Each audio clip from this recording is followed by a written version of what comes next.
Okay mga guys, padulong din mi sa San Pablo ni guys kay mo attend mi og kasal guys.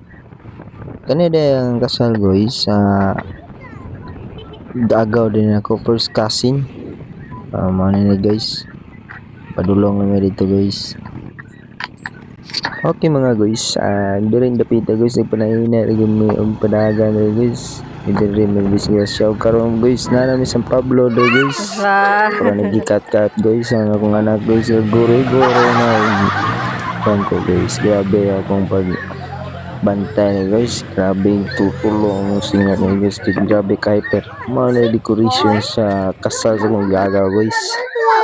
Pag karon guys gipa istorya kasal na sa kong gagaw guys gipa istorya ng ginikanan isig ginikanan guys.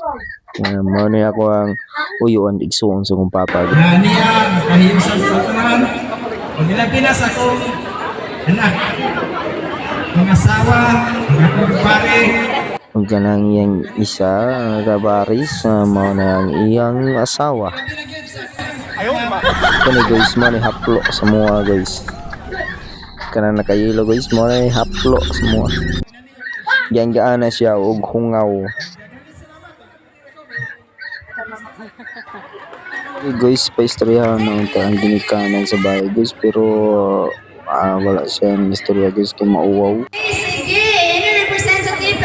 Karon guys nagpaalap na nga ako ang igaga guys murag daga na gyud ang kwarta ng mga tawana ni guys.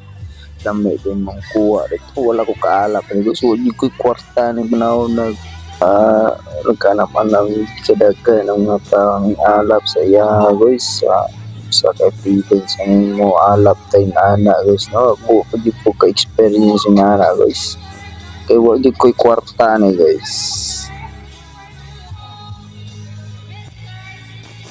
Una na guys ko piso rin tayo tumpagin na piso guys nagit tayo ko na guys nagit tayo buhaward na guys sa akong anak guys so naglingkod-lingkod na siya kasi siya rin sunod mo pakasal guys puya pa man kayo karon guys nangaon na may dire guys ng dapita guys ang akong anak guys di mo kaon ug dili ra ko to nga mo ang vlog. Thank you for watching guys and congratulations for the newlywed.